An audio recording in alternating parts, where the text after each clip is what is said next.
Thank you. I try to put two questions to you, which come from about 20 little pieces of paper. A lot of questions came in concerning the structure of the movements that you were asked in the beginning and talked about. I read them out.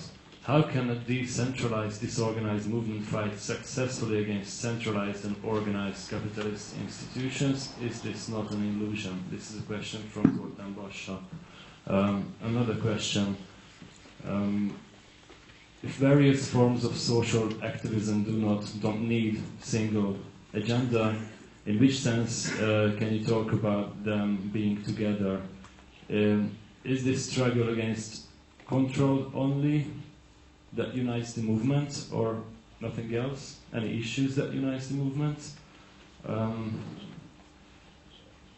Question from Péter Farkas, Attak, Hungary.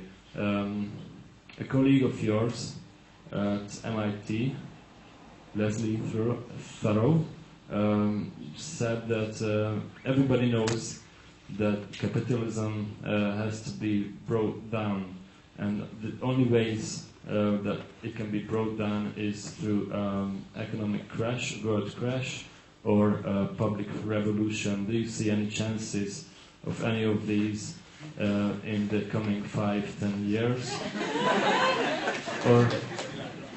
Or any other way of bringing the system down? That should be enough for a first answer. But well, first of all, I wouldn't like to put any constraints on you, but we are running out of time. I'll try to be brief. Okay.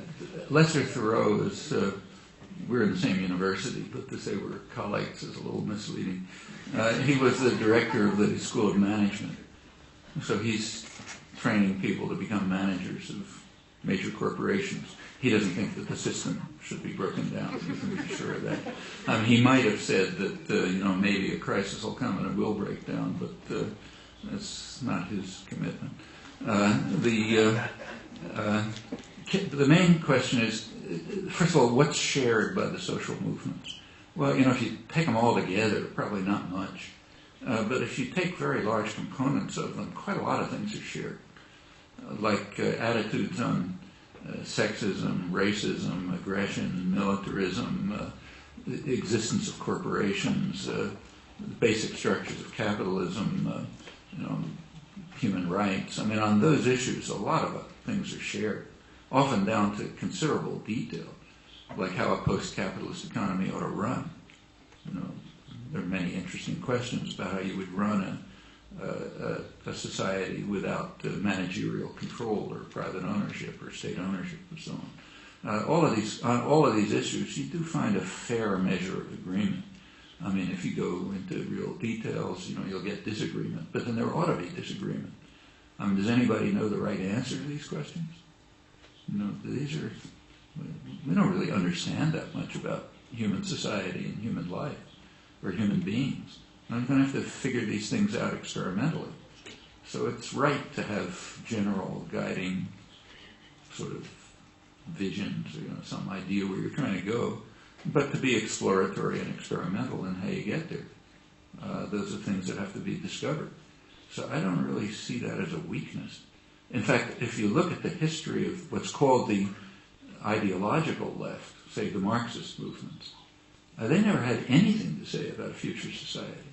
Take a look at Marx. And Marx was a theorist of capitalism. You take a look at the whole Marx corpus, huge collection of volumes. There's about 5 sentences on what a post-capitalist society could be like. Sentences you all memorized if you're the right age. You're going to be a fisherman in the morning and a doctor in the afternoon and that sort of thing. There's a couple of sentences like that scattered around. But the rest, there's no picture of a future society. In fact, Marx's actual proposals, Marx and Engels, are what we call reformist.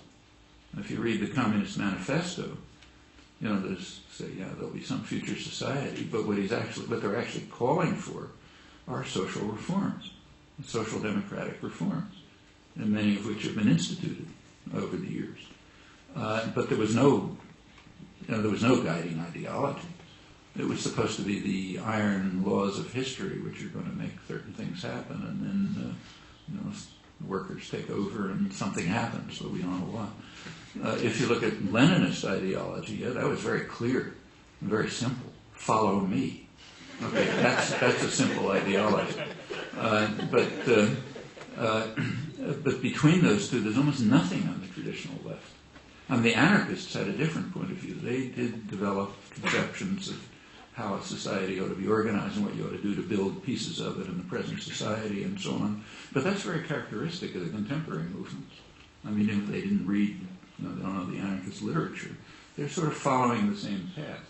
You build pieces of a future society within the current one, and you try to erode its belief system, its attitudes, its structures of control, and so on, and gradually develop a more free, democratic society. I think it makes perfect sense. So can a disorganized movement overcome centralized control? Yeah, sure. It's happened right through history. In fact, every bit of progress you could think of has been like that. If there is a crash, suppose if some disaster takes place, which could happen. For example, it's quite likely, you can't make a probability, but it's not unlikely at all that there'll be some massive terrorist attack in the West, maybe in the United States, involving weapons of mass destruction, maybe nuclear weapons. It's really not that hard to sneak the parts of a small nuclear bomb into New York. We could probably do it with our limited talent. It really doesn't take much. There's tens of thousands of components of nuclear weapons all over the world, uncontrolled. Small nuclear weapons are really small, like 15 kilotons or something. Anybody can sneak anything they like over the Canadian border. You don't have to go through the airports. It's a huge border. It can't be controlled. There's most of the world's shipping, almost all of it, is in containers. Okay? Containers are not inspected, and they can't be inspected. There have been some studies of what it would take to monitor the containers leaving Rotterdam and going to the United States. Turns out if you tried just to inspect those containers, all of Europe would be tied up in a massive traffic jam in which nobody could move, just plain gridlock, because of the amount of, the side effects of trying to inspect the containers. There's no conceivable way you can inspect those. And you can't tell what's inside them, maybe pieces of nuclear weapons. So the idea that there will be, a major terrorist act in one of the Western countries, that's not unlikely. What would the effects be? Well, they could be the political effect, aside from killing and everything else. The political effects could be catastrophic. You can imagine anything. Or suppose, let's take another possibility. The world is very much oil-based, hydrocarbon-based, and that's increasing. Everyone knows who thinks that in the longer term, it's devastating. Probably destroy the environment. But this shorter-term problem, it's going to run out. You don't know exactly when, but nobody doubts that it's a finite resource, and at some point it'll just become too expensive to extract. And that point may not be very far away. There aren't new discoveries being made. Most of the oil, it's known where it is, and nobody expects much to be discovered. So and in fact, discovery has peaked and is probably leveling, which means that, and usage is going up constantly, because there are very few attempts at serious conservation. So there is a potential crisis brewing. And if it turns out in a short period that oil is not actually available at a sufficient rate, there could again be devastating effects. There are no plans, serious plans, for how to shift to a non-oil-based economy. Quite the contrary. Planners are acting as if we don't have to worry about what's going to happen 5 years from now. What we have to do is make profit tomorrow. And that actually is built into the sort of state capitalist systems. You're not supposed to plan. You're supposed to maximize short-term profit. So there's a kind of a built-in catastrophe. Suppose it takes place. Is that going to be good for the left? I don't think so. any of these catastrophes are much more likely to lead to some kind of fascism, I think. That's not the way to bring about social change, to wait for a catastrophe. What you want to do is deal with these problems right now. And not a bad way to deal with them, I think, is through what are called disorganized movements. That means movements that have a lot of spontaneity and initiative and pursuing their own objectives and keep their mind on what other people are doing, but not necessarily feeling they have to have some ideology that they can follow. I mean, if you look over the past, there never have been ideologies.